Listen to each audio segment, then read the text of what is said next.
সব জল্পনা কল্পনার অবসান ঘটিয়ে দেশে ফিরতে যাচ্ছেন বিএনপির ভারপ্রাপ্ত চেয়ারম্যান তারেক রহমান। তাই তো ঢাকায় অবতরণের পর বিমানবন্দরের অদূরে ৩০০ ফুট সড়কে দলের ভারপ্রাপ্ত চেয়ারম্যান তারেক রহমানকে সংবর্ধনা দেওয়ার পরিকল্পনা করছে বিএনপি।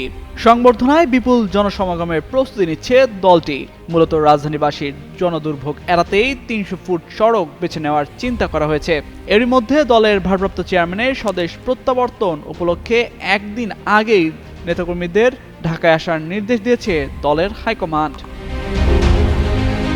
বিএনপির একটি সূত্র জানায়, দেশে প্রত্যাবর্তনের পর যে কোনো সময় বাবা সাবেক রাষ্ট্রপতি ও দলের প্রতিষ্ঠাতা জিয়াউর রহমানের মাজার জিয়ারত করতে শেরেবাংলা নগরে যাওয়ার কথা রয়েছে তার।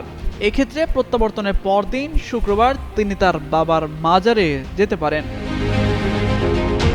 এদিকে ২ সপ্তাহ শাশুড়ি সাবেক প্রধানমন্ত্রী খালেদা জিয়ার পাশে থাকার পর ডাক্তার জোবাইদুর রহমান শনিবার লন্ডনের উদ্দেশ্যে ঢাকা ত্যাগ করেছেন। এদিন সকাল ৮টা ৪৮ ঢাকার হযরত শাহজালাল আন্তর্জাতিক বিমানবন্দর থেকে বিমান বাংলাদেশ এয়ারলাইন্সের নির্ধারিত ফ্লাইটে তিনি ঢাকা ত্যাগ করেন। ভারপ্রাপ্ত চেয়ারম্যান তারেক রহমান ও মেয়ে ব্যারিস্টার জাইমা রহমানকে নিয়েই বৃহস্পতিবার দেশে ফেরার কথা রয়েছে তার। ১৭ বছরের বেশি সময় পর যুক্তরাজ্য থেকে ২৫ ডিসেম্বর দেশে ফিরছেন তারেক রহমান। বিমান বাংলাদেশ এয়ারলাইন্সের একটি নিয়মিত ফ্লাইটে ওই দিন দুপুরে তিনি ঢাকার হযরত শাহজালাল আন্তর্জাতিক বিমানবন্দরে অবতরণ করবেন। লন্ডনে বাংলাদেশ হাই কমিশন থেকে ইতিমধ্যেই ট্রাভেল পাস পেয়েছেন দলটির ভারপ্রাপ্ত চেয়ারম্যান।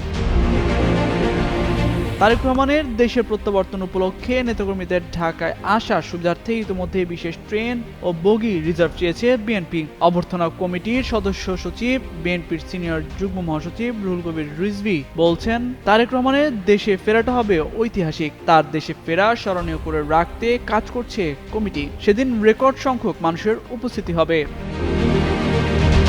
তামজিদ মির্জা, যুগান্তর নিউজ।